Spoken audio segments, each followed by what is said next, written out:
Shalom, shalom, shalom, haleluya, puji Tuhan. Satu hari lagi Tuhan berikan untuk kita di akhir pekan minggu ini, Sabtu 22 Oktober tahun 2022.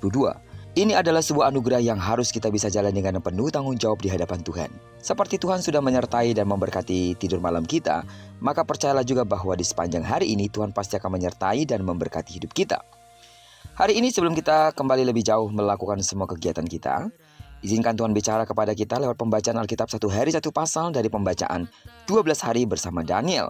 Dan hari ini kita sudah memasuki hari yang kelima, maka kita akan membaca kitab Daniel pasal yang kelima ayat pertama sampai dengan ayat yang ke-31. Judul renungan kita hari ini, hak tidak bisa terlepas dari kewajiban. Sebagai pengantar renungan ini saya akan coba bacakan untuk kita ayatnya yang ke-17. Kemudian Daniel menjawab raja, tahanlah hadiah Tuanku, berikanlah pemberian Tuanku kepada orang lain. Namun demikian, aku akan membaca tulisan itu bagi raja dan memberitahukan maknanya kepada tuanku. Ketika Daniel mendengar bahwa Raja Belshazzar akan memberikan banyak hadiah kepadanya, ia memohon agar raja mengurungkan niatnya. Daniel meminta Belshazzar memberikan hadiah tersebut kepada orang lain saja. Saudara, di sini terlihat jelas bahwa ia bekerja dan melayani raja bukan karena imbalan, melainkan suatu kesadaran akan tugas dan tanggung jawabnya sebagai seorang hamba. Lagi pula, ia tidak akan mengotori karunia Allah yang diberikan kepadanya hanya untuk kesenangan duniawi saja. Sebelum Daniel menjelaskan makna dari penglihatan Belshazzar, ia terlebih dahulu menceritakan kisah kelam Raja Nebukadnezar. Menurut Daniel, Allah yang Maha Tinggi telah memberikan kekuasaan kepada Nebukadnezar. Namun ia menjadi tinggi hati karena ia merasa kekuasaan mutlak ada di tangannya.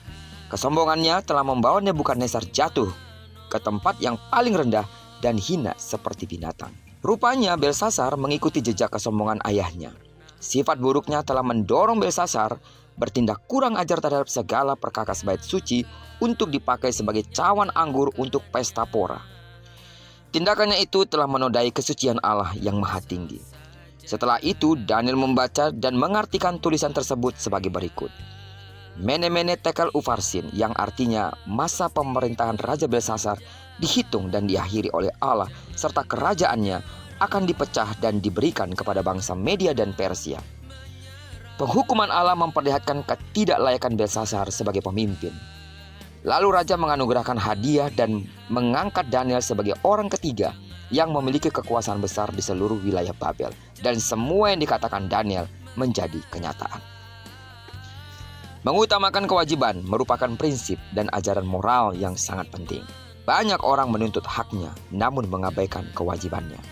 Karena itu lewat perenungan kita pada pagi hari ini, Tuhan ingin mengajarkan kepada kita lewat pribadi Daniel bahwa kita ditantang untuk meneladani tindakan Daniel dengan mengutamakan kewajiban daripada hak.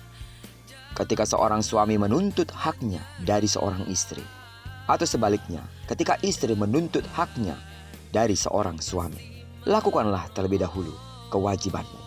Dengan demikian, Tuhan akan memberkati engkau dengan caranya. Sebagai anak, jangan pernah menuntut hak-hak yang harus engkau inginkan dari orang tua. Lakukanlah apa yang menjadi kewajibanmu. Mungkin memang orang tuamu belum bisa memberikan apa yang menjadi hakmu, tapi Tuhan bisa membukakan dengan cara yang lain. Kerjakanlah segala sesuatu bukan untuk mendapatkan pujian dari manusia, tapi kerjakanlah segala sesuatu untuk memuliakan Allah. Percayalah, segala hal yang kita lakukan di hadapan Tuhan, seperti kita melakukannya untuk Tuhan, memang mungkin hak kita sedang ditahan oleh orang-orang yang ada di sekitar kita, tapi Tuhan dapat memberikan hak kita dengan memberkati segala hal dengan caranya. Sehingga dengan demikian, mata kepala kita sendiri bisa melihat Tuhan yang akan memberkati kita, bukan manusia. Terpujilah nama Tuhan. Diberkatilah kita semua. Kiranya apa yang telah dijanjikannya untuk memberkati apa yang diperbuat tangan kanan dan tangan kirimu dibuatnya berhasil, itu terjadi.